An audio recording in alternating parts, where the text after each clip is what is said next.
Hi, Michelle. Hi, Elizabeth. Hi, everybody.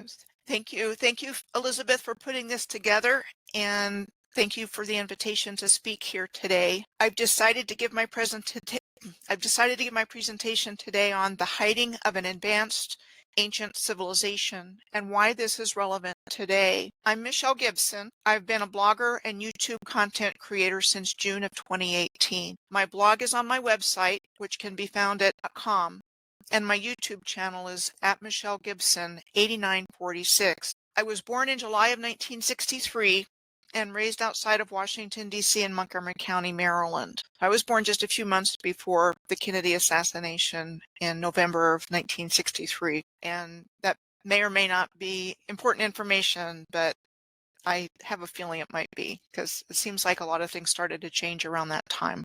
I received my bachelor's degree in social work and psychology from the University of Maryland in Baltimore County in 1989, after having served in the United States Army from 1982 to 1986.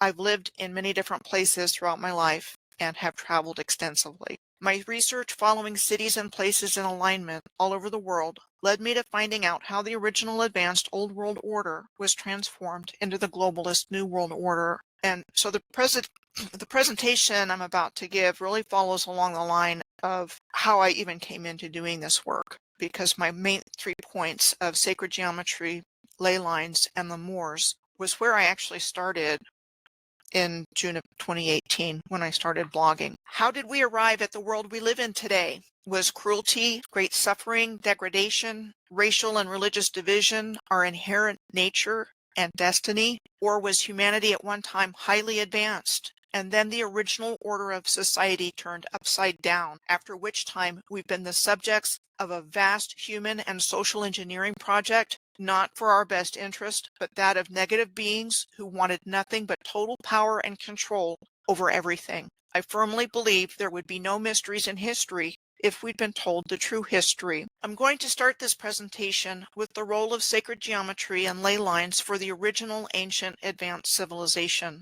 The placement and design of ancient cities and sacred sites was influenced by sacred geometry and ley lines, which align with terrestrial energies as well as celestial energies. Sacred geometry is a language of geometric patterns that span all cultures, timelines, and species on Earth and beyond. It is the foundation of everything in existence when broken down to the smallest parts. This is the flower of life pattern upon which it is based. It is the creation pattern of the universe, and when you connect the centers of each circle, you find all the sacred geometric shapes are contained within it, including but not limited to the star tetrahedron, which is one of the 5 Platonic solids, all of which are contained within the flower of life. The 5 shapes shown here are within the fruit of life, also known as Metatron's cube, in the flower of life pattern. Named after the Greek philosopher Plato, each one of these Platonic solids is a polyhedron, which is a solid with flat faces. Each face is of the same size and shape, and all are convex polyhedrons, meaning having many finite points, but not all in the same plane. Ley lines represent the sacred geometric shapes that are contained within the flower of life when the lines are connected to the centers of the circles on the earth, and geometric linear and circular alignments, and geometric linear and circular alignments that were groomed by the ancient civilization to harness and carry currents of electromagnetic earth energy with pockets of concentrated energy at nodal points where they intersect. My life's journey also brought me into awareness of the Moors when I met a Moorish man after moving to Oklahoma City in 2013 and started to receive the information through him on how to interpret what I was seeing in the form of the Moorish paradigm. A paradigm is a framework through which to interpret information. It was then what I was seeing in our world started to make sense. The original ancient advanced Moorish master builders applied sacred geometry in what is called Moorish science or Moorish masonry in creating their infrastructure and communities in harmony, balance, beauty, and unity with each other in the universe. Moor, M-O-O-R, is related to Moor, M-U-U-R, or ancient one, going back to the time of Mu, or Lemuria, and are an ancient people living in the present day.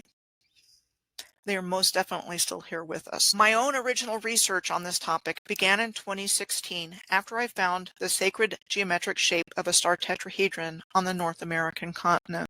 So the northern apex of this star tetrahedron is in Edmonton in Alberta, Canada. And that was the first that I found, the upper aspect of this, and connected Edmonton to Ottawa, and then down across and back up to Edmonton, and then the lower apex is in Merida, Mexico.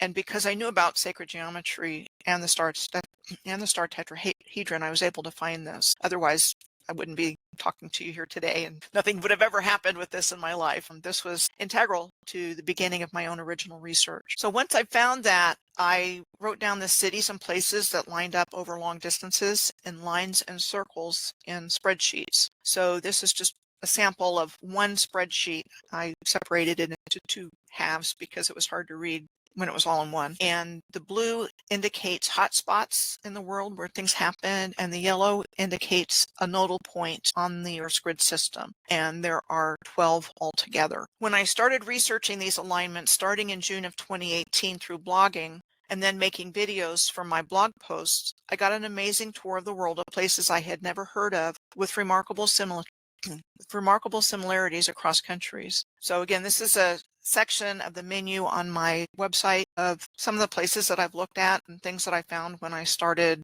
doing the research, essentially going place to place to place along these alignments that I found and what I found when I looked there. Researching these cities and places in alignment over long distances across the entire surface of the Earth revealed a consistent hand of design across ancient and modern infrastructure and architecture in perfect alignment with each other. And as a result of doing research on these alignments from place to place, the story of an advanced, unified worldwide civilization, what happened to it, who did it, and how it was done, unfolded right before my eyes. So in this slide on the left is a solar alignment on the winter solstice with Keyhole Rock at Pfeiffer Beach at Big Sur in California. And there's examples of these kinds of things all over the Earth. Another one is Durdle Door in England. Same idea.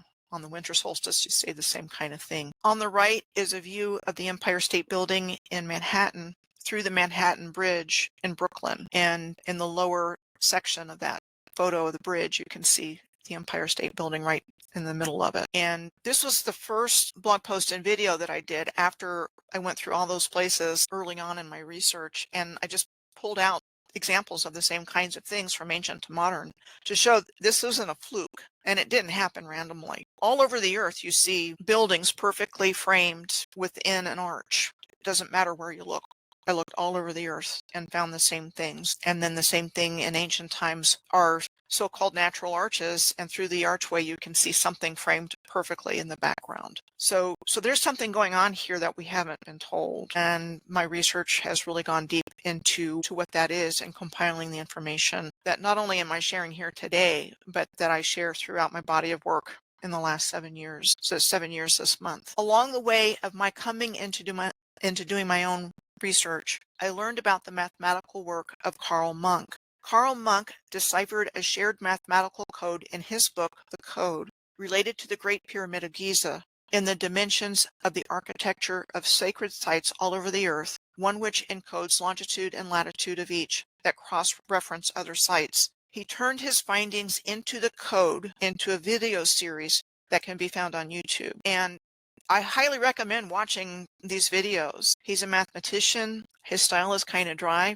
but his findings are absolutely fascinating. And I watched them, I think, before I started even doing my own work years ago. And so again, picking up these puzzle pieces along the way and then kind of going, okay, where do these go? Karl shows that this pyramid code is clearly sophisticated and intentional and perfectly aligned over long distances. The Giza Plateau has been long studied by all different kinds of researchers, and perhaps the starting point for many of us delving into the many mysteries to be found on the Earth. What I am sharing here are just a few of countless examples. The golden ratio can be found throughout the Giza Plateau. Golden ratio, also known as the golden number, golden proportion, or divine proportion, is a ratio between two numbers that equals 1.618, which is the value for phi, the basis of the golden ratio, and found in architecture, the human body, DNA, and nature, among many other places. I have come to believe all the precisely and geometrically placed infrastructure on the Earth was all part of one vast circuit board that, among other things, generated and transmitted free energy.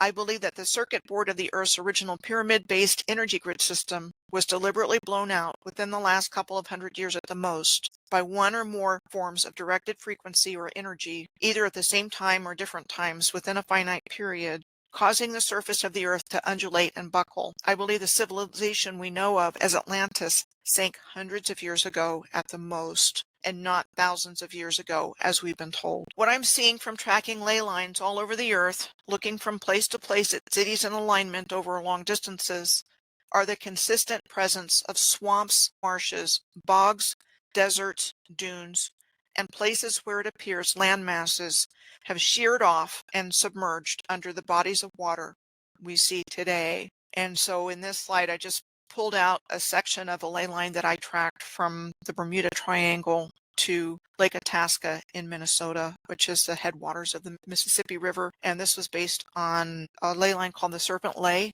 which was identified by geographer Peter Champoux. And his website is geometryofplace.com, and I recommend taking a look at it. He's done some amazing work. And somebody had made a suggestion that I look into it when I was on a video series that I was working on. And then I went back and I tracked the whole ley line. And it's interesting because what I'm finding, as I said earlier, is just like the history falls out along these ley lines. And there's an incredible amount of information to be found just in this one alone about our hidden history and how everything was taken over by the 1%, by a small percentage of people that we know, families, names that we've heard. They tell us, they have to tell us, and I'll go into this in just a moment. Again, I'm finding the story hidden away in these ley lines. I believe that those behind the destruction of the energy grid ushered in the creation of a new world order built on top of the ruins of the old world, and that what we think of as modern infrastructure, because that's what we've been told in the official narrative, was actually pre-existing infrastructure, including railways, canals, and lighthouses, among the many examples available to choose from. You name any older building in your community, city, in the world, it was old world architecture, and we've been given a completely different explanation for it. Not only that, but then these malevolent controllers reverse engineered the original energy grid system for the benefit of all life everywhere into what is commonly called the matrix for power and control, as well as the harvesting of energy for the benefit of the very few. I think pockets of original people existed in underground locations, as well as the beings behind this, until enough of the original infrastructure was dug out of the mud flow to restart civilization. Photos from the past often reveal cities with grand architecture being dug out of layers of dirt and rubble. It's most commonly called the mud flood. There's differences of opinion on what we're actually looking at here, but something definitely happened. And you can type mud flood into your search engine and start getting these photographs on your own as a starting point. Or practically empty cities with buildings so large and elaborate that they dwarf the figures in the photos. Findings like these contradict the mainstream story of history. So you've got the tiny, tiny figures in this picture. I believe it's of Paris. And then you've got what looks like a dirt covering over the road or street going through the bottom center of the picture, like something's covering it. I believe that negative beings behind the cataclysm and hostile takeover have executed and implemented an elaborate multi-generational plan comprised of fallen angels, reptilians, archons, demons, and other negative beings with a negative agenda towards humanity, the creator, and creation, all of whom have been interfering egregiously on Earth. They had to do it this way because in a free will zone like Earth, the human beings who live here have to give their consent to choose whether to follow the light or the dark. The only way they can accomplish this acceptance, however, is by outright lies, deception, and duplicity, because if people knew the true agenda of these controllers, The majority of humanity would never ever accept this. To uncover hidden truths about our world, we must be willing to let go of everything we've been taught and view everything with new eyes. When we do this, the official historical narrative begins to fall apart. A good introduction to the old world are star forts. Star forts have been a gateway subject into the hidden old world civilization for many, including myself. My first introduction to star forts came in 2015 from the video Star Forts or Ancient Power Stations by Sylvia Ivanova of the New Earth YouTube channel. These massive masonry structures, often in star shapes, are found worldwide and are explained to us as military fortifications built for whatever wartime, either before the war or after the war. That's how they're explained to us. Here are just a few examples of many. This is the Kastellet Star Fort in Copenhagen, Denmark, said to have been built after a Swedish attack between 1662 and 1665 on the left, in comparison with the Castle of Good Hope in Cape Town, South Africa on the top right, and Fort McHenry in Baltimore, Maryland on the bottom right. Copenhagen is a straight line distance of 6,201 miles or 9,799 kilometers away from Cape Town, where the Castle of Good Hope was said to have been built by the Dutch East India Company as a fortified replenishment station and military outpost between 1666 and 1679. 1,011 miles or 6,455 kilometers from Baltimore, where Fort McHenry was said to have been built between 1798 and 1800 and designed by the French-born military engineer Jean Francine with the purpose of improving the defenses of the increasingly important Fort of Baltimore.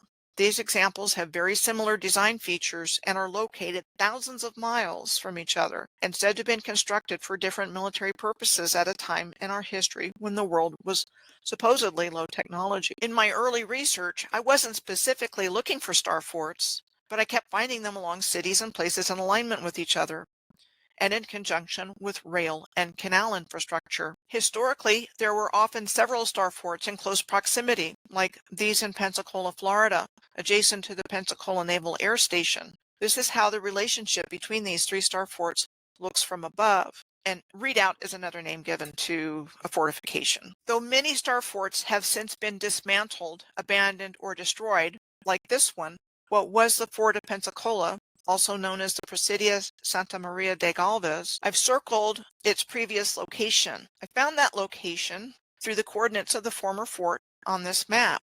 I find it interesting to note that the head of the CSX rail yards was just one block due south of where the Fort of Pensacola was located, which happens to look like a circuit board diagram, which I pictured below it. I think that star forts served as batteries within the original free energy grid. They are even called batteries in many places, like Battery Weed and others at Fort Wadsworth on the Staten Island side of the Verrazano Narrows Bridge, which crosses the Narrows between the lower New York Bay and the upper New York Bay. Fort Hamilton is located right across from Fort Wadsworth on the Brooklyn side of the Verrazano Narrows Bridge. As a matter of fact, when I had occasion to look at the lower and upper New York Bays when I was tracking a long-distance circle alignment in 2019 that started and ended in Washington, D.C., I found 4 past and current pairs of star fort locations, and since then I've found even more former star fort locations in this one area alone. Ellis Island at one time was the location of Fort Gibson, one of 40 forts said to have been built as part of the New York Harbor defense system between 1794 and 1812. One definition of battery is a device that produces electricity that may have several primary or secondary cells arranged in parallel or series, as well as a battery source of energy which provides a push or a voltage of energy to get the current flowing in a circuit. I think this is the reason there are so many star forts that are paired together, or even there's clusters of them, as I found, in the same location, so not just pairs. Some places have a lot of them. Another meaning of the word battery is the heavy fire of artillery to saturate an area rather than hit a specific target. It seems like they were repurposed from their original purpose to the second definition applied to them in the new timeline in order for them to appear to have a strictly military function, and as the reason given for both their construction and destruction. As my research along ley lines and their relationship to Earth's original free energy grid has deepened, I have found a considerable amount of evidence to support my belief that not only star forts, but also railroads, canals, bridges, dams, waterfalls, and even ancient giant trees work together in a harmonious worldwide system to harness and distribute free energy for the benefit of all. I consistently find railroads running parallel to S-shaped river bends, with waterfalls and reservoirs along the way connected to hydroelectric power systems, like the New River through the New River Gorge in West Virginia on the top left, alongside the Lehigh River through the Lehigh Gorge in Pennsylvania on the top right. The Royal Gorge Railroad alongside the Arkansas River, going through the Royal Gorge in Colorado on the bottom left, and alongside the Sacramento River through the Sacramento River Canyon in California on the bottom right. These are just a few of countless examples of existing railroads running alongside rivers. This connection between rail and river even connects to considerably older sacred sites like Machu Picchu in Peru, where the railroad runs beside the Urubamba River on its way to Aguas Calientes, the train station for Machu Picchu, and the Great Serpent Mound in Peebles in Adams County, Ohio, suggesting these sacred sites were part of the energy grid as well. The top picture is a screenshot of the location of the Great Serpent Mound on Google Earth on a bend of Brush Creek. The bottom picture is from a 1914 railroad map of Ohio from the Ohio Public Utilities Commission, showing the part of Ohio the Serpent Mound is in, and all the historic rail connections running through here, including the Chesapeake and Ohio Railroad along the S-shaped Ohio River, and a railroad line running through the city of Peebles, Ohio. But most of this rail infrastructure was removed and replaced with highways, roadways, and recreational rail trails. So over time, this free energy system has been dismantled or obscured, with rail lines replaced by highways and recreational trails, and electric streetcar systems removed and replaced by roads and gas-powered forms of transportation. This changed the energy flow from what the original integrated energy system was generating to power the electrical grid to human energy. We may not be all of it, but we are definitely part of it. And all of this has definitely been hidden from us when they went about hiding the ancient advanced civilization. So we wouldn't know anything about it or our connection to it. So what I've showed here is the Strava map that when people are wearing fitness devices, it shows up. So that's actually our energy. And it was becoming a real problem at military installations because the service members were wearing these fitness devices and they could see where it was. So why is this relevant today? Well, for one, they're harvesting our energy without our knowledge or consent, and it's going somewhere. Can't say for sure where, but something somewhere is definitely benefiting from it. For another is that they're using the same playbook to take down Western civilization as we know it and replace it with their new world order. Now they are just flipping the script from what they did to the old world order through the systematic application of the Hegelian dialectic of problem, reaction, solution. And so I'm just going to read from this. The Hegelian dialectic is where the ruling elite create a problem, anticipating in advance the reaction of the population to the crisis, and thus conditioning people to call for change. When the population is properly conditioned, the desired agenda of the ruling elite is presenting the solution, or is presented as the solution. The solution they present is not intended to solve the problem, but to serve the basis for a new problem, or exacerbating the existing one. When the newly created problem reaches a boiling point, it becomes the foundation for the people to clamor for the change again. And this process is repeated over and over as the time moving society towards whatever endpoint they have in mind. Problem, reaction, solution. Here's a list I found of Hegelian dialectic methods of manipulation, which includes obfuscation, worldwide poisoning, or worldview poisoning, primal fears, divide and conquer, indoctrination, controlled opposition, financial systems, control of mass media, food and medicine, illusion of time, the DHR factor, religion/binding, subversive symbolism, and chaos sorcery. And DHR factor, when I looked it up, is a mind control technique used to manipulate people, and the initials stand for denial, harassment, ridicule. And we're seeing a lot of that in today's world in the gaslighting of the public. And actually, all of this sounds very familiar. We've been undergoing a tremendous amount of psychological abuse and trauma collectively as a result of this manipulation. A small number of related elitist family bloodlines, hidden in different nationalities and religions, to carry out their plans for world domination brought into existence a new world built upon the ruins of the old world, and have stolen the legacy and identity of the original people and the true builders of all of the original infrastructure of the earth, claim their legacy as their own, while at the same time robbing us blind of resources, wealth, and energy without us knowing anything about it, because they educated us in a new history with them written into it, and at the same time removed everything about the old world from our collective awareness. They have done innumerable things to prevent the awakening of humanity, which is their biggest fear. Once we wake up, claim our power, and know about their severe crimes against humanity,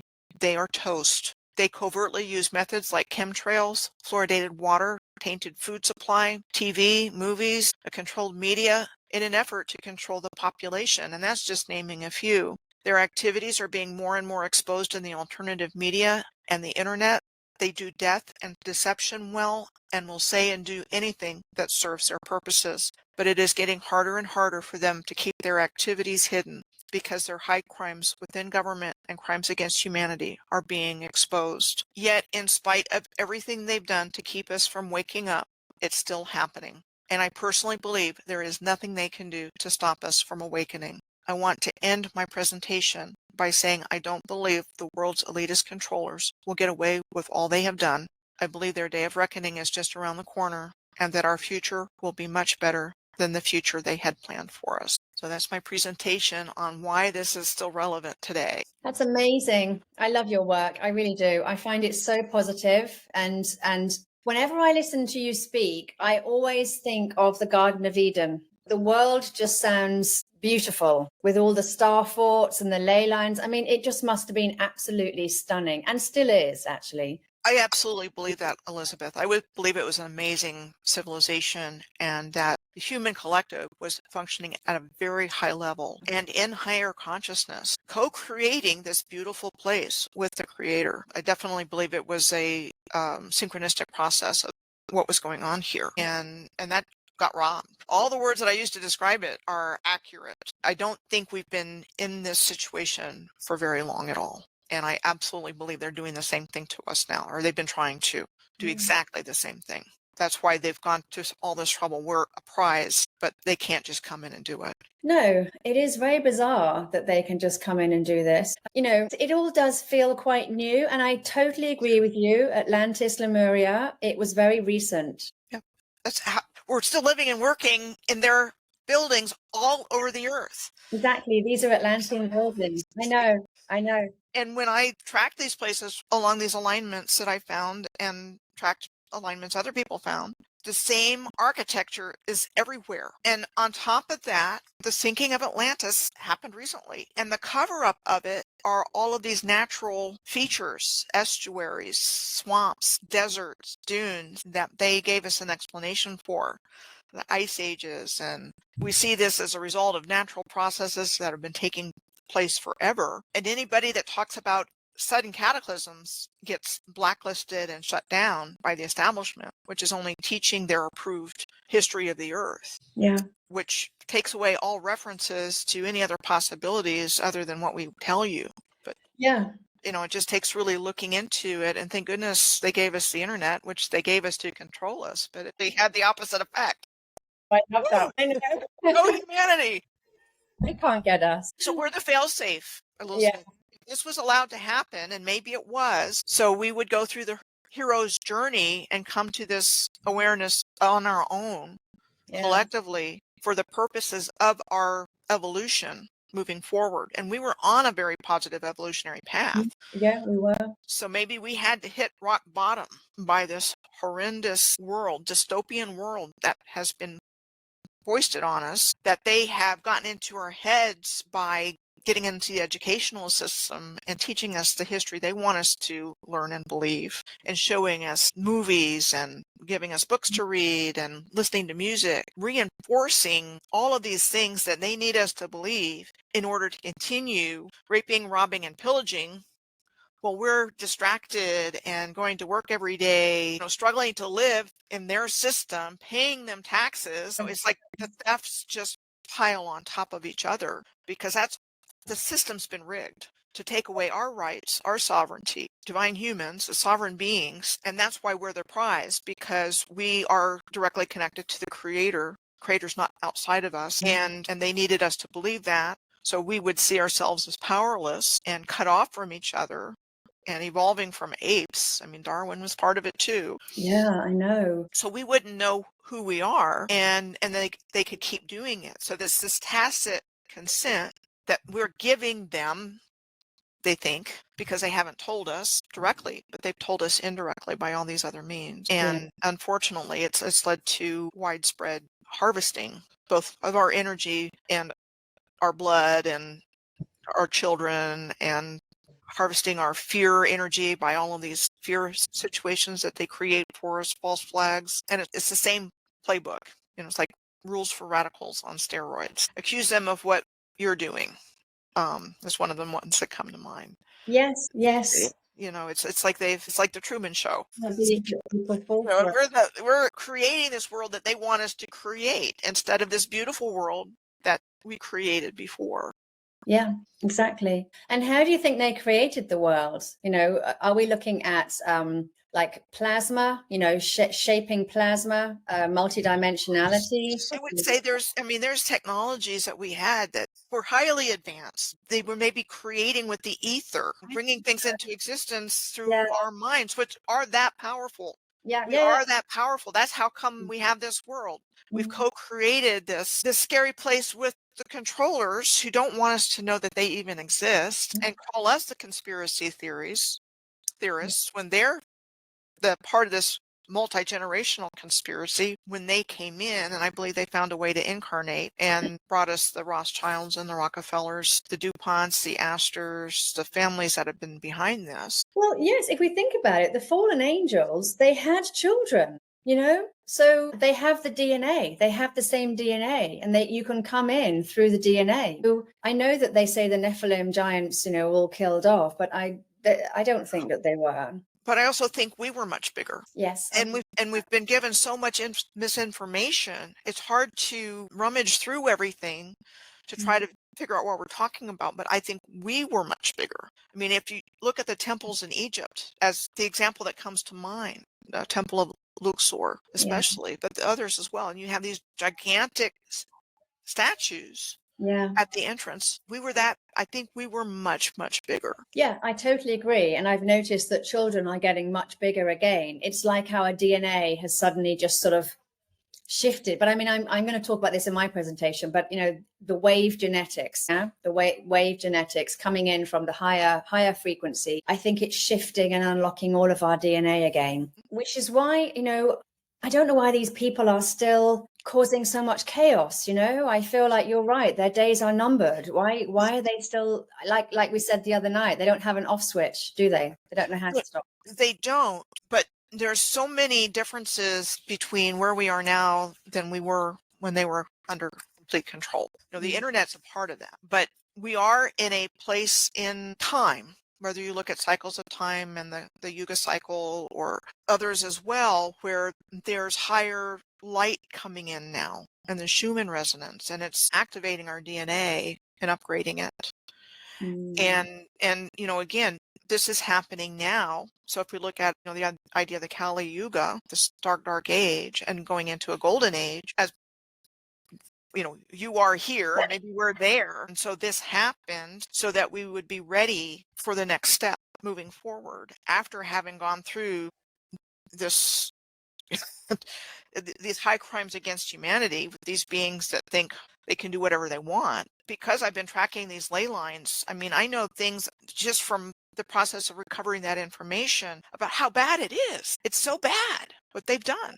All of the wars of our modern history were these families that were benefiting from both sides of the conflict. And the reasons for them aren't what we've been told. So they were destroying old world architecture and infrastructure during World War I, World War II.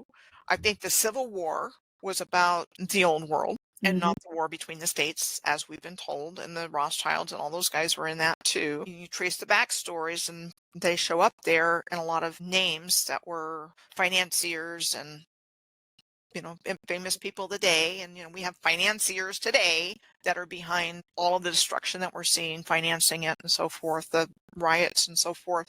So, and now we have alternative media. So whereas the mainstream media is still pushing the propaganda, the alternative media, this information is getting out. And so they've lost control of the narrative, which is hugely important, but they were dug into everything.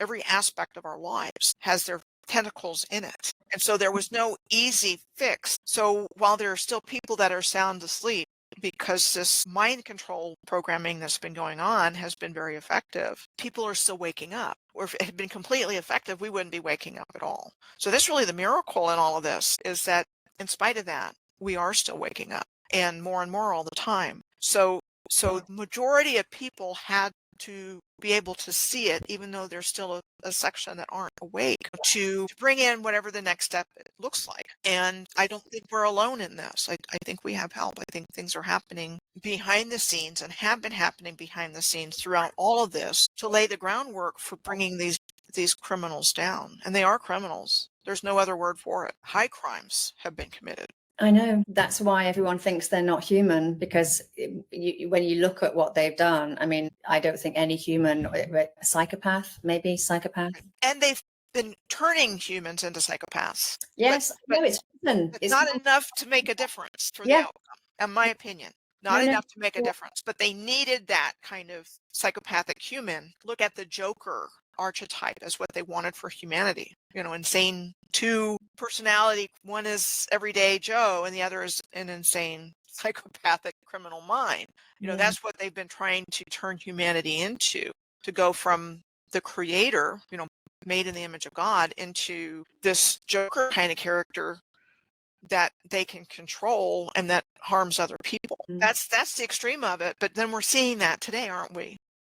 With what's happening in the world and what's getting reported on in the news, and where they're still trying to hang on. But I do think I really believe that we're coming to an end, and that much better things are happening. And I wouldn't say that if I didn't think it. And if I thought the worst was going to happen, I'd get in my prep mobile. I had friends of mine build out a little camper in the back of my GMC Jimmy, and I would head out somewhere with enough food to last me for as much as I could put into it and hang out there, because I've long felt they're not going to get my soul. But from the time that I had my friends build that out, which was in 2018, I've seen things which have given me a great deal of hope, and that I do see the tide turning. And, the fact that we're even able to have this kind of conference, is an indicator that they lost control of the narrative. And without that control, they can't convince enough people that what they're doing is okay, and look somewhere else. It's not what you're seeing. Don't pay attention to what you're seeing, just what we're telling you. Nothing to see here. They don't have that anymore.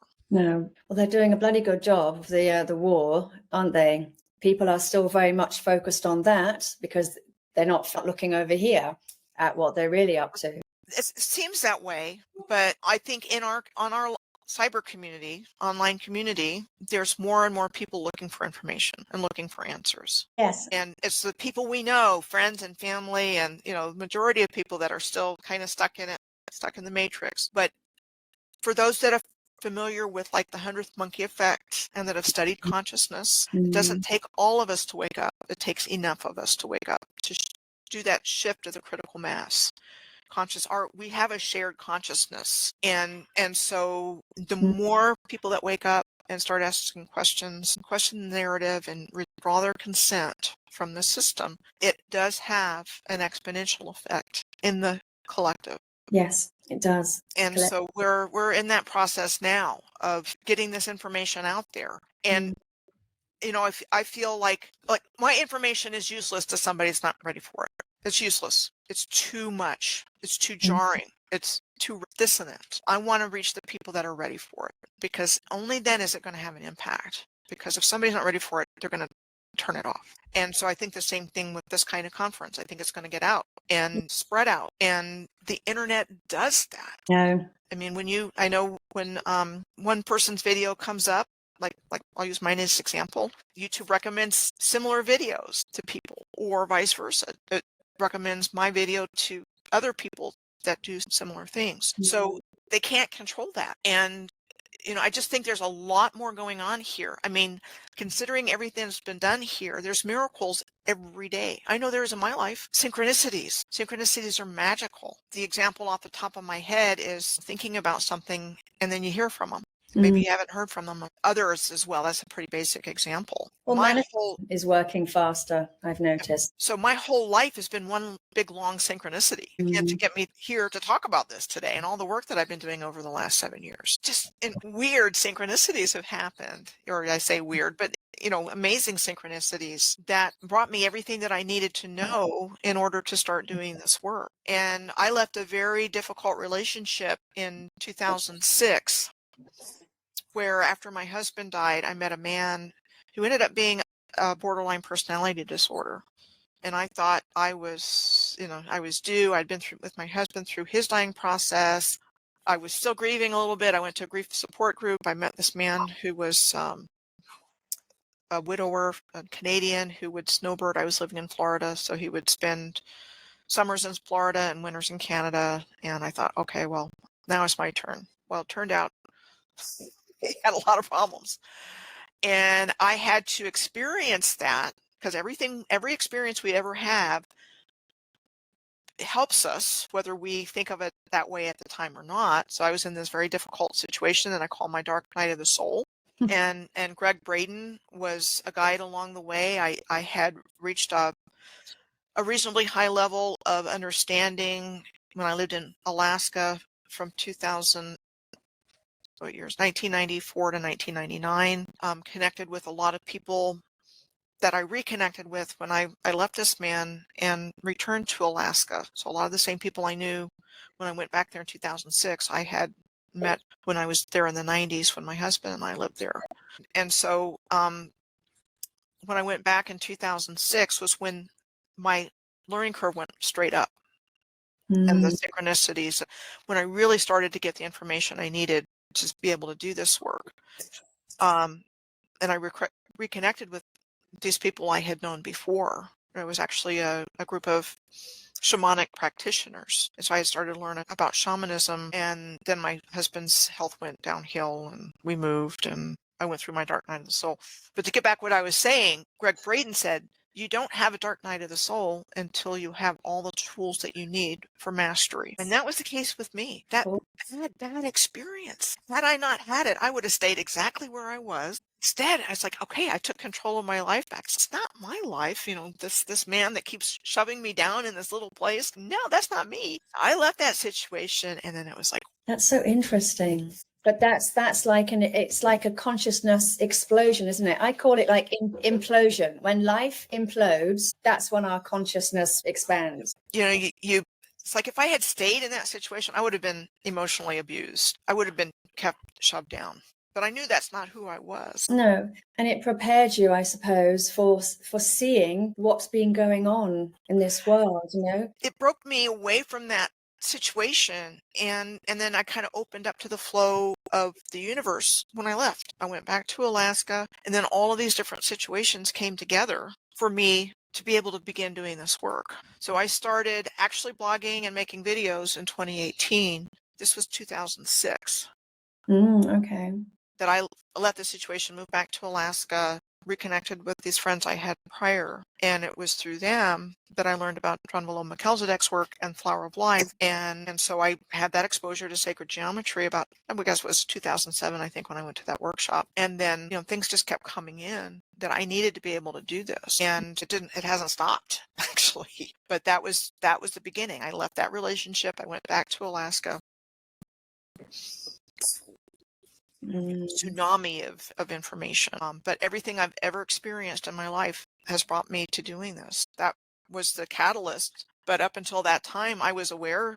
I was very aware. I wasn't awake yet, but I was very aware of a lot of different things. And I was always a pretty mature teenager growing up, interested in history. So that was my favorite subject. So I learned about their version of history. Went into social work. I was geriatric social worker after I graduated from college. That was my primary career. And so I did nursing home social work and activities. And then I was in that career up until after my husband. So basically organ failure was his cause of death, but he was exposed to Agent Orange when he was in Vietnam in the early 60s or in the 1960s. We didn't know that at the time. So I got right back into the geriatric stuff for about a year and a half after my husband died. And then I left that field for good in around 2003 or 4. And around that time was when I got in this relationship that was very difficult.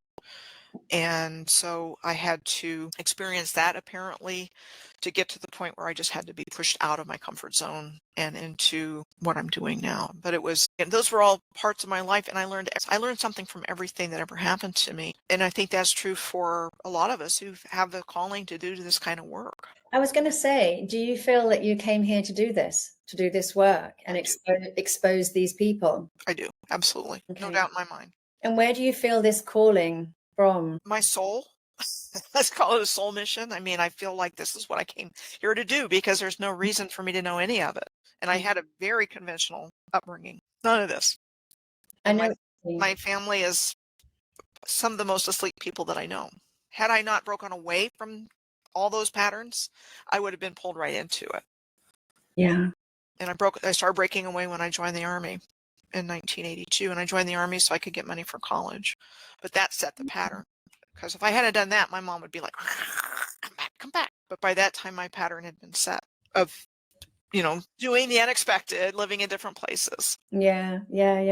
And it's so interesting. It does feel like a calling, and it sort of, when you get down to, what you came here to do, it seems to make sense of everything else in your life. Whereas before then, nothing really makes sense. There's so many things that I remember from growing up that I filed away in the back of my mind, just out of place kinds of things, different aspects of even when I was very young. I give the example, my dad was on the church softball team, and it was like one hill down from the church that I attended growing up, and there was woods behind the softball field. I wasn't interested in the practice. I would go down the woods, and there would be these big gigantic stones down there that I would play in.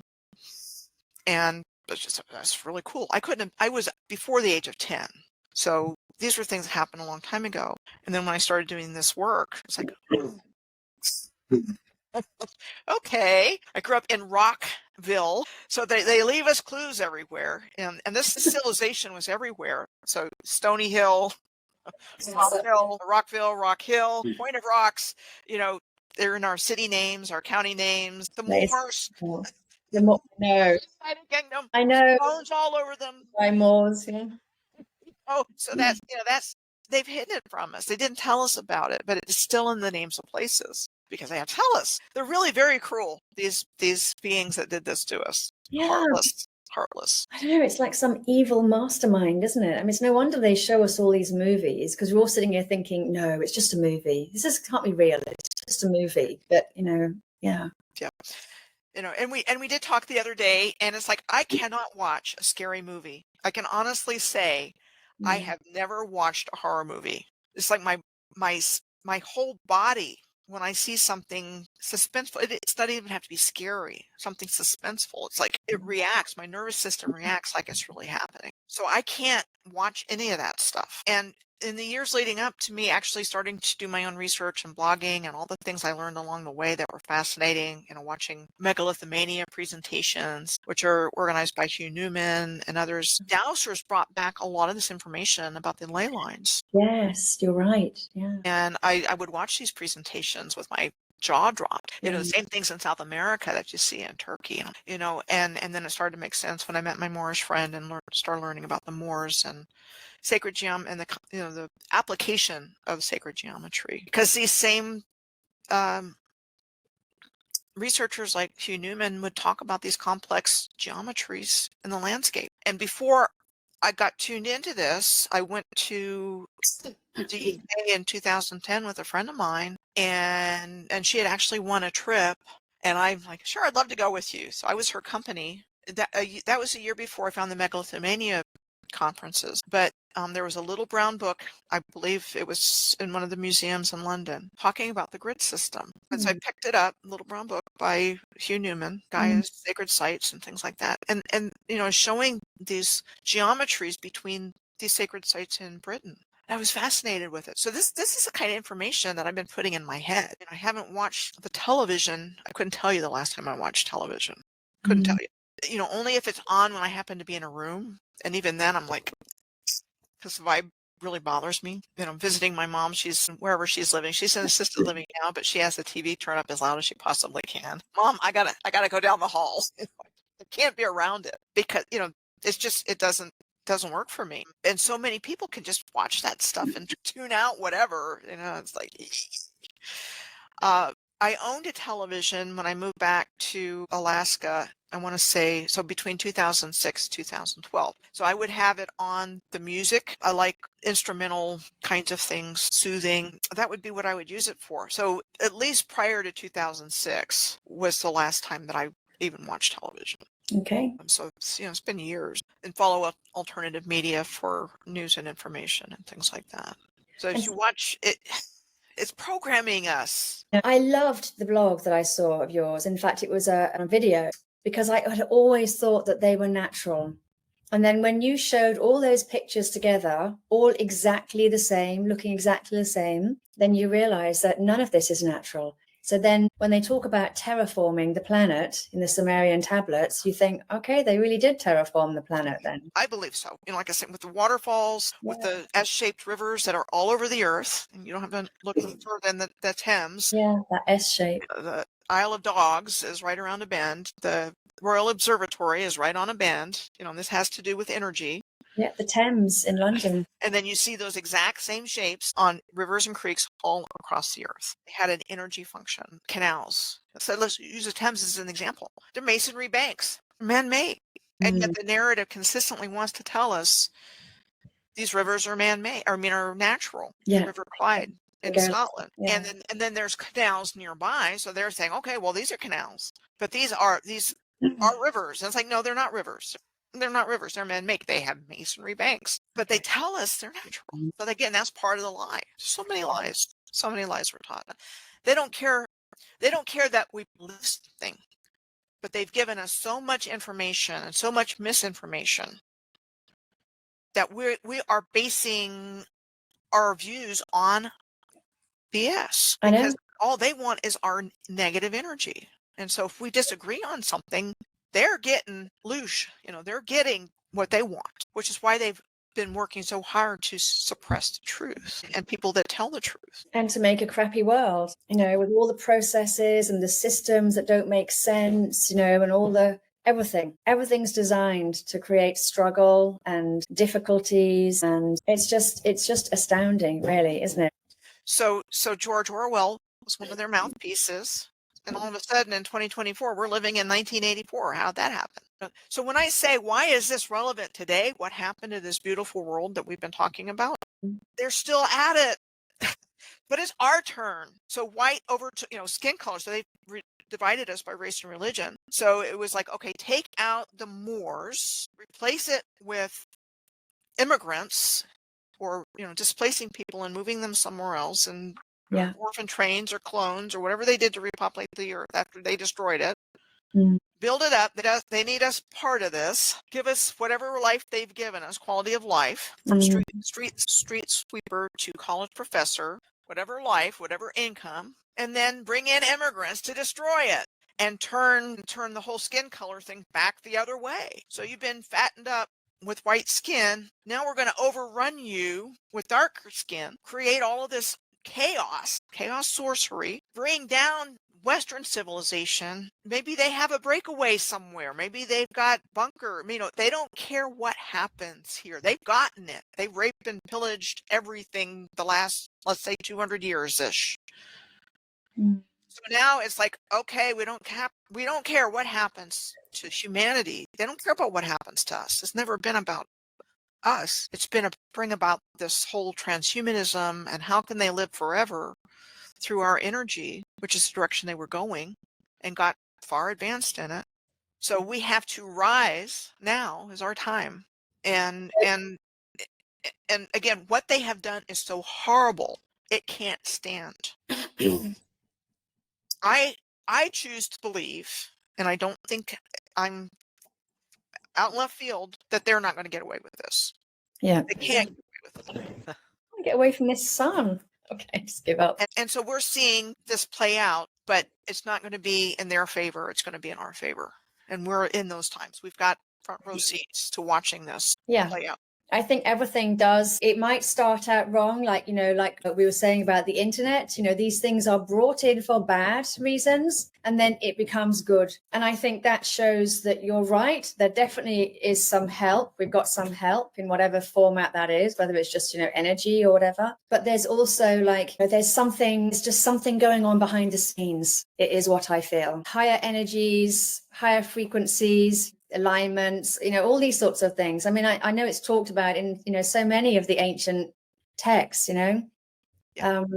but it feels there's something a little bit different now. There's something, I don't know, it feels like everything is shifting. Agree with you 100%. Things are shifting.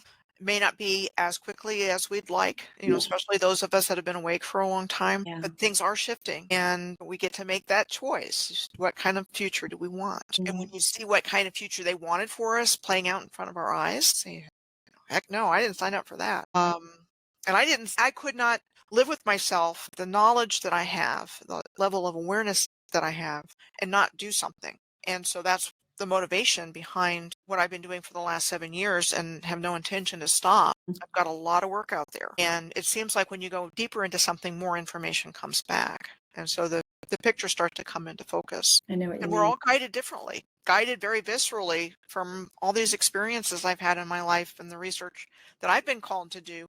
And it may not match research somebody else is doing. And that's okay. That's okay. We don't have to match. Well, there's so much of it. That's the thing. You just have to do your own bit. There seems to be this human need for everything to match. So it's like, it doesn't have to match.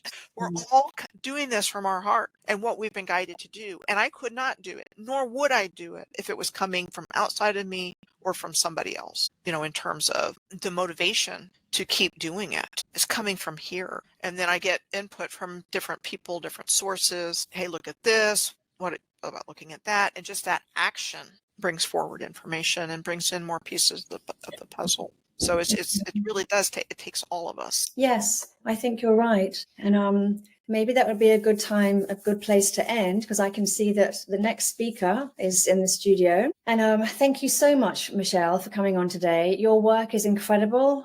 It really is absolutely incredible. I mean, honestly, I think what you do is amazing. I'm so pleased that we've managed to speak a few times, because I've got to know you, which, is also amazing as well. Understanding how much passion you feel for doing this, and how it's your purpose. And I meet more and more people in this industry, this field, who are just so heart-led with this. And I feel there has to be a reason for that. We have to be divinely guided in some way. There has to be something behind it. And that gives me a huge amount of hope and inspiration, motivation for the future. And I don't think that it's doom and gloom at all.